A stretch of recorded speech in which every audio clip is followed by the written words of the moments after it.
Olá a todos os ouvintes do Portugal com Inteligência, Notícias Portugal, e sejam muito bem-vindos a mais uma análise detalhada da nossa atualidade. É com um entusiasmo tremendo que abrimos este espaço para descodificar os grandes temas que estão literalmente a moldar o nosso país. Esta semana temos em mãos uma dualidade fascinante e, confesso, um bocadinho impressionante. Reparem bem, por um lado vemos um Portugal completamente projetado para o futuro, focado em megaprojetos e obras faraónicas que prometem transformar por completo a nossa base económica.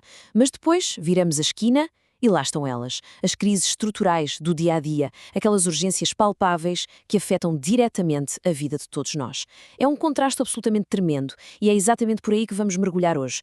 O nosso roteiro para hoje é bastante claro e direto. Começamos com uma ronda super rápida pelo nosso top 10, dividindo as coisas entre obras e economia e depois, claro, os desafios sociais. A seguir, saltamos para o grande destaque desta edição, a complexa seca no sul de Portugal e o autêntico braço de ferro socioambiental que está a colocar o futuro de uma região inteira em suspenso. Primeira paragem, secção número 1. Top 10, parte 1. Obras e economia. A grande pergunta que fica a pairar no ar quando olhamos para as gordas dos jornais é esta: estará Portugal finalmente a conseguir construir o seu futuro macroeconómico? Pois bem, os dados mostram-nos 5 pilares gigantescos a moverem-se ao mesmo tempo. Primeiro, o infindável tema do novo aeroporto de Lisboa. Parece que agora é de vez, com as expropriações de terrenos previstas para arrancar até ao final do ano. Acabam-se décadas de hesitação. Entretanto, lá fora, a Comissão Europeia acabou de desbloquear mais uma tranche importantíssima do PRR, trazendo uma injeção de capital que faz imensa falta, embora ainda existam muitas queixas sobre a burocracia para fazer este dinheiro chegar à economia real. Depois, temos algo histórico, a adjudicação do primeiro troço da alta velocidade entre o Porto e Lisboa. É uma verdadeira mudança de paradigma. Estamos a falar de ligar as duas principais cidades do país em pouco mais de 1h15. A juntar a isto, a TAP entrou numa fase super decisiva da sua privatização, com os gigantes da aviação mundial de olhos postos em nós. Mas atenção, o ponto que nos faz mesmo arregalar os olhos é Sines. Estamos a falar de um mega investimento internacional bem acima de 1.000 milhões de euros para hidrogênio verde. Isto não é apenas uma fábrica qualquer, é uma aposta colossal para produzir centenas de milhares de toneladas de energia limpa, cimentando o lugar de Portugal como um dos grandes exportadores de energia para o futuro sustentável da Europa.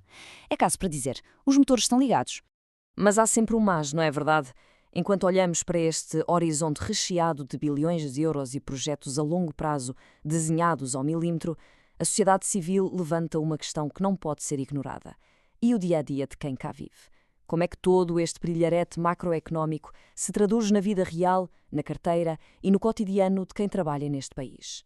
E este leva-nos diretos à parte 2 do nosso top 10, os desafios sociais.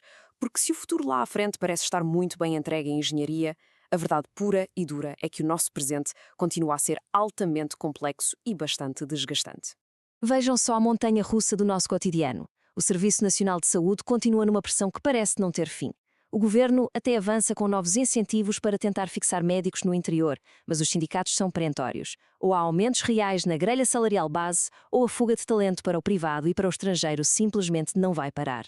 Na educação, o cenário repete-se. A época de exames aproxima-se e, com ela, o fantasma das paralisações, uma tensão crónica sobre o tempo de serviço dos professores. Depois temos uma novidade curiosa na administração pública, a criação de uma task force para integrar a inteligência artificial no Estado. Soa fantástico e moderno, certo? A questão é que os especialistas em proteção de dados já levantaram a bandeira vermelha. Como é que o Estado garante a privacidade absoluta dos nossos dados mais sensíveis no meio desta transição algorítmica? Mas de todos estes desafios, o verdadeiro calcanhar daquilo social, o ponto de ruptura, é a habitação.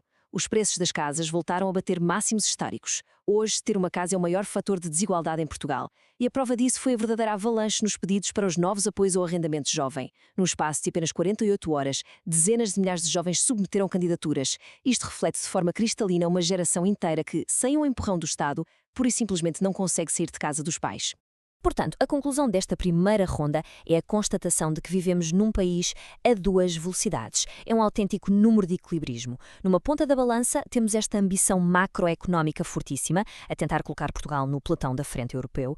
Na outra ponta, o peso brutal das urgências estruturais, como a falta de médicos, a crise nas escolas e, acima de tudo, o drama de arranjar uma casa a preços normais. Alinhar e equilibrar estas duas realidades paralelas é, sem dúvida, o grande puzzle político da nossa era. Agora passamos da forma como o país planeia o futuro para a forma como o país sobrevive no presente. E é aqui que entramos no destaque da semana. Se há um dossiê que condensa toda a dificuldade da adaptação climática de Portugal, é indiscutivelmente a seca no sul e a gestão de um dos recursos mais preciosos que temos, a água potável. O cenário hídrico no país está a mostrar-nos uma assimetria regional que está a dar muito que falar. Com alguma chuva de inverno mais persistente, a Agência Portuguesa do Ambiente decidiu aliviar as restrições à captação de água subterrânea lá mais para sul, nas bacias do Guadiana e no Algarve. Foi um balão de oxigênio maravilhoso, claro, para os agricultores e para os campos de golfe da região, mas reparem na ironia. Mais a centro, nas importantíssimas zonas agrícolas do Ribatejo e do Oeste, as torneiras continuam apertadas e as restrições mantêm-se firmes. Como podem imaginar, isto gerou uma enorme vaga de frustração. Os agricultores do centro sentem-se altamente prejudicados, apontando o dedo ao que chamam de ilhas de exceção. O argumento deles é muito direto. Num país tão pequeno, a gestão da água devia ser nacional e equitativa. Se há sacrifícios, devem ser distribuídos por igual, de norte a sul. Esta gestão de olhar para o céu todos os meses para ver se chove mostra-nos algo muito assustador. Não podemos gerir uma economia baseada na esperança de que venha lá uma nuvem milagrosa. E isso leva-nos à pergunta de 1 milhão de euros, ou, neste caso, de uns valentes milhões de euros: como é que resolvemos a falta de água estrutural de forma definitiva, garantindo a sobrevivência do turismo e da agricultura no Sul? A resposta do governo para este dilema crónico está fechada e quantificada. São 107,9 milhões de euros. É este o cheque, financiado a 100% pela Europa através do PRR, que o Estado tem na mão para construir aquilo que muitos chamam a derradeira bala de prata tecnológica para salvar o Algarve. E essa bala de prata chama-se Estação de Dessalinização de Água do Mar de Albufeira, ou simplesmente EDAM. A escala desta obra é de deixar qualquer um de boca aberta. Estamos a falar de captar água diretamente do Oceano Atlântico para produzir mais de 43 milhões de litros de água doce para consumo humano, todos os dias. Na prática, vão ser instaladas condutas submarinas gigantescas a avançar quase 2 quilómetros mar adentro para puxar a água de zonas profundas. Essa água vem depois para a terra firme, onde passa por um sistema brutal de osmose inversa. Essencialmente, é empurrar água a pressões altíssimas por membranas super finas para retirar todo o sal. A industrialização do mar para salvar a terra.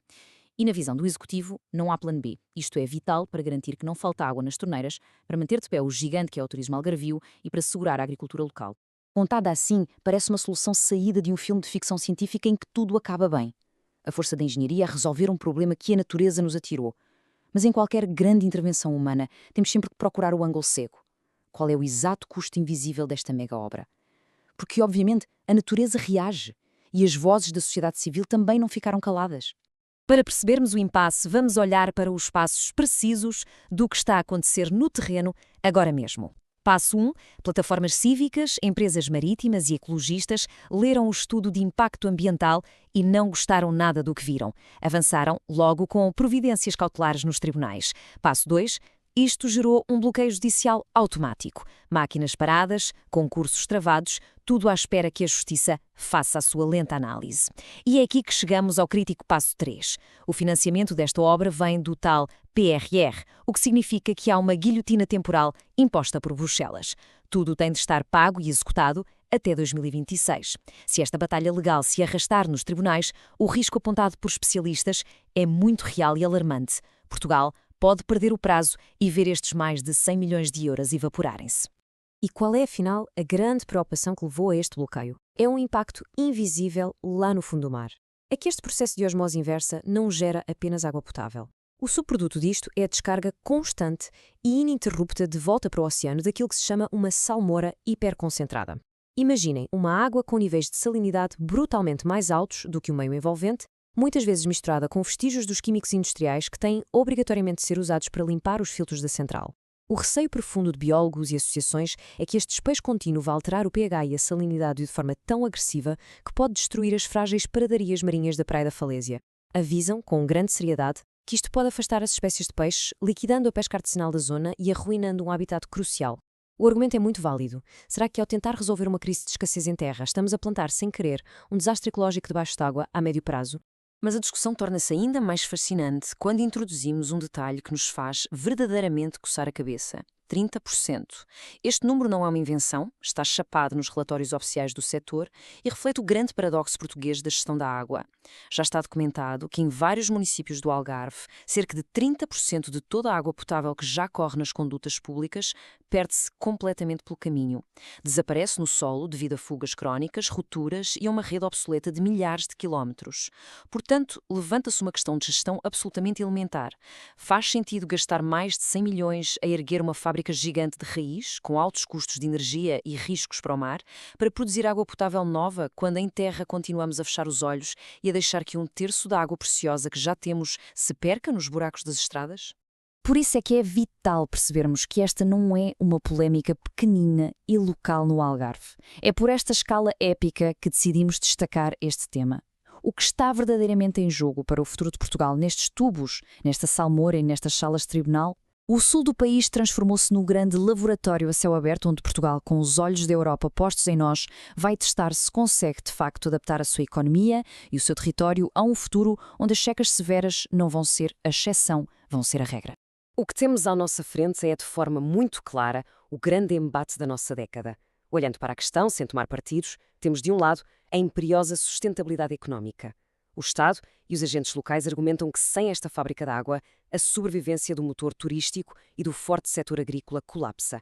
E estamos a falar da garantia do PIB nacional, de postos de trabalho e do sustento de milhares de famílias. Sem água garantida nos canos, a economia do sul morre, ponto final.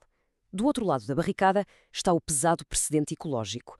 As entidades ambientais contrapõem afirmando que a urgência económica não nos pode dar carta branca para ignorar o risco bem real para a biodiversidade e os ecossistemas marinhos. Alertam para o precedente que se abre. Se abdicamos do rigor ambiental hoje, em nome de uma emergência económica imediata, que moral teremos amanhã para escrutinar a próxima mega-obra noutra região do país? Entre manter a economia viva a curto prazo e proteger os ecossistemas naturais a longo prazo, onde é que se desenha a linha? Isto resume-se de forma magistral numa ideia central que tem ecoado fortemente na discussão pública e que é esta. Estamos, de facto, perante a industrialização forçada dos recursos marítimos para tentar resolver, à força bruta da tecnologia, um problema criado, ignorado e agravado durante anos em ambiente terrestre. Acabou-se de vez aquela fase confortável em que a emergência climática era só um debate no auditório, cheio de boas intenções para o ano 2050. Acordámos agora para a fase dura do conflito prático de mitigação. Salvar a nossa economia exige engenharia rápida e pesada, mas essa engenharia cobra uma fatura ambiental que está a criar uma fricção gigantesca com a natureza que nos suporta. E é precisamente com esta reflexão provocatória que terminamos a nossa análise de hoje. Neste modelo de sociedade, onde exigimos hiperdesenvolvimento, até que ponto existe verdadeira vontade de sacrificar a biodiversidade apenas para continuarmos a garantir os nossos atuais e bastante elevados níveis de consumo humano, turismo e exploração agrícola? Este é o dilema que define o nosso tempo e o formato do Portugal de amanhã que vamos deixar às próximas gerações. Foi um enorme privilégio partilhar e desconstruir convosco todos estes matizes desafiadores. Esperamos que este episódio do Portugal com Inteligência Artificial, Notícias Portugal, vos tenha dado boas ferramentas para pensarem no país. Até à próxima edição e já sabem, continuem sempre profundamente curiosos, reflexivos e muito bem informados.